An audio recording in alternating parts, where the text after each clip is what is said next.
बहुत मेहनत कर रहे हो ना, फिर भी लग रहा है कि मैं कर भी पाऊँगा या नहीं।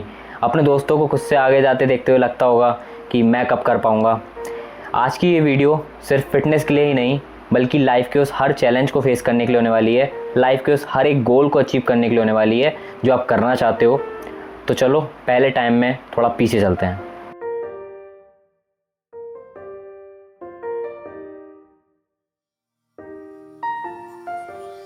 तो बात है एक स्टूडेंट की, कहें तो एक नाकार स्टूडेंट की, जिसका स्कूल में क्लास का हर दिन, क्लास के अंदर नहीं क्लास के बाहर बीतता था। उसका और उसके दोस्तों का क्लास में नीचे से टॉप मारना तो पैशन था।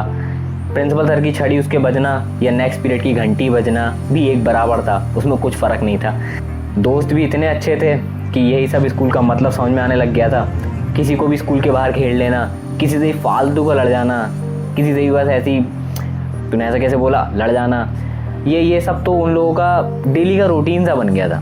फिर एक टाइम आता है जब ये सभी लोग 5th क्लास पास आउट कर लेते हैं और सभी अलग अलग हो जाते हैं, और ये नाकारा बच्चा भी नए स्कूल में चला जाता है एंड नए नए चेहरे इसके सामने आते हैं। और कहते हैं ना कि अगर टीचर ठीक है तो टीचर वो होता है जो आपके अंदर का हुनर आपसे पहले पहचान लेता है। तो इस नाकारा बच्चे के संग भी यही था कि इसको पहली बार किसी टीचर ने क्लास के बाहर खड़ा करने की बजाय, उसको डांट फटकार लगाने की बजाय उससे ये बोला था कि तू कर सकता है, तू कुछ करने का ट्राई क्यों नहीं करता, तू करके तो देख। और इस लाइन को सुनने के बाद, क्योंकि ऐसा पहली बार किसी ने बोला था, तो उस लाइन को सुनने के बाद 6th क्लास में उसने फिर से टॉप किया। बट फ़र्क बस इतना सा था कि इस बार टॉप नीचे से नहीं ऊपर से हुआ था। और सिर्फ ऐसा एक बार नहीं हुआ, उसके अगले साल, उसके अगले से अगले साल, हर साल उसी ने टॉप करा। Even in board exam he was top of D2। और वो नाकारा बच्चा आपके सामने ही बैठा है। तो I just want to tell you guys how you can stay motivated when there is no more motivation left. Before we start, अगर आप मेरे चैनल पर पहली बार हो, अगर आप ये सगल पहली बार देख रहे हो, तो hit the subscribe button to become a part of Ansh ventures. तो बिना किसी देरी के चलो इस वीडियो को शुरू करते हैं।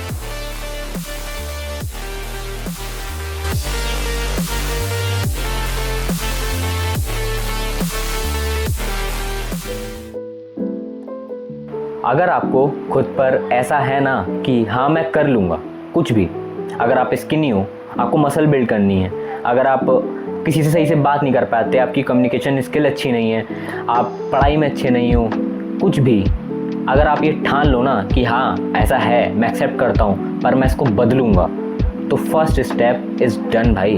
First step done. बस सोचो कि मुझे खुद पर भरोसा है कि मैं ये कर सकता हूँ। अब जब कभी भी आप कुछ करने की ठान लोगे तो एंट्री होगी किसकी? विलन की? नहीं, आपके अपने दोस्तों की, आपके अपने रिलेटिव्स की, जो ऑल टाइम आपका मजाक ही बनाएंगे आप जो कुछ भी अपने लाइफ में चेंज करने की कोशिश कर रहे हो। क्योंकि बहुत कम ही लोग होते हैं जो आपको सपोर्ट करेंगे, जो आपको अप्रिशिएट करेंगे टाइम टाइम पर, जो आपको हल्का हल्का पुश करेंगे कि हाँ ठीक है, सही लाइन पे है, करता रहे। ऐसे बहुत कम लोग मिलेंगे। तो अभी जो मजाक बना रहे हैं उनको मजाक बनाने दो, क्योंकि यही आगे चल के आपसे रिश्ते बनाएंगे कि ये मेरे साथ पढ़ता था, ये मेरे संग, ये मेरे नानी का फूफा का बेटा लगता है, ये लगता है, वो लगता है। तो यही रिश्ते यही लोग बनाएंगे। तो इन्हें मजाक अभी अच्छे से बनाने दो। क्योंकि पर्सनली मैं बताऊं तो जो लोग मेरा बॉडी को लेके मजाक बनाते थे, जिम को लेके मजाक बनाते थे कि जिम जा रहा है कुछ हो तो नहीं रहा है, ये वो, आज वही मेरे से डाइट प्लान और एक्सरसाइज की टिप्स मांगते हैं।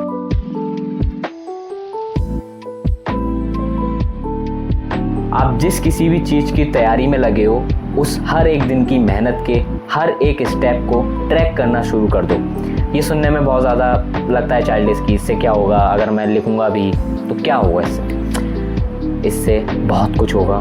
क्योंकि जब आप ये देखोगे ना कि आप कितने एफर्ट्स मार रहे हो, आप कितने इनपुट्स दे रहे हो उस आउटपुट को पाने के लिए, तब आपको समझ में आएगा कि वो इनफ ही नहीं है जो आप एफर्ट्स मार के ये सोच रहे थे कि ये हो नहीं रहा है, हो नहीं रहा है। क्योंकि आपके एफर्ट्स ही इनफ नहीं है उस चीज़ को अचीव करने के लिए। तो अगर आप उतने ही एफर्ट्स मार रहे हो तो आपको पता चलेगा कि हाँ आप ट्रैक पर ही हो, अभी टाइम लगेगा। और अगर आप एफर्ट्स नहीं मार रहे हो तो आपको सामने दिखेगा। तो आपको अपने एफर्ट्स, अपने इनपुट्स पे काम करना है, आउटपुट का हम कुछ नहीं कर सकते। मैं आपको एक अपना एग्जांपल देता हूँ। मैं जब स्टार्टिंग में जिम कर रहा था, स्टार्टिंग के कम से कम 6 से 8 महीने मैं बार बार हर दिन यही देखता रहता था शीशे में कि कुछ हो नहीं रहा है, मैं कर रहा हूँ मेहनत पर हो कुछ भी नहीं रहा है। पर जब से मैंने अपने एक्सरसाइज को नोटपैड में लिखना चालू करा, मैंने जब से अपनी डाइट को एक ऐप में डालना चालू करा कि मैं हाँ सच में क्या उतनी ही कैलोरीज हर दिन ले रहा हूँ नहीं ले रहा हूँ, तब मुझे समझ आया कि किसी 2 दिन तो मैं अच्छा कर रहा था पर अगले 4-5 दिन मेरे ऐसे ही जा रहे हैं और मैं फिर डीमोटिवेट हो रहा हूँ कि यार हो नहीं रहा है। जब मैं कर नहीं रहा हूँ तो वो नहीं ही होगा।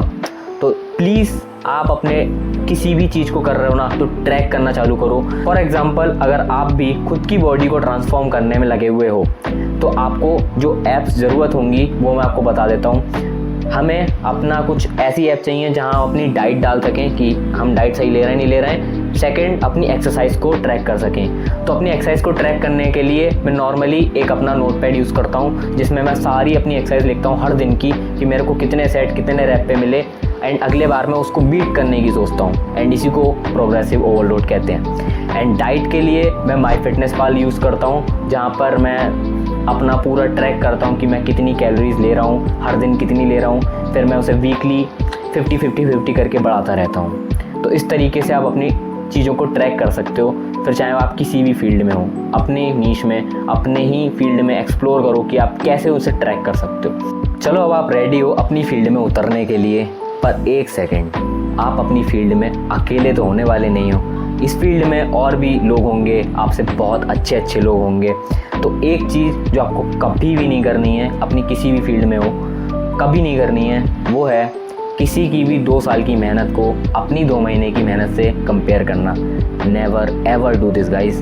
कंपैरिजन से आप बस खुद को ही नीचा पाओगे और कुछ नहीं। चाहे आप में 2 अच्छाइयाँ भी होंगी, आप उसकी एक्स्ट्रा 2 देख के अपनी ये 2 भूल जाओगे। तो आप जैसे हो अपने आप से कंपटीशन रखो, किसी और से मतलब ही नहीं है भाई। मैं आज कल से बेटर हूँ या नहीं हूँ, मैं बस इतना सिंपल मानता हूँ कि ये अंश पिछले वाले कल के अंश से बेटर है तो मैं ठीक हूँ।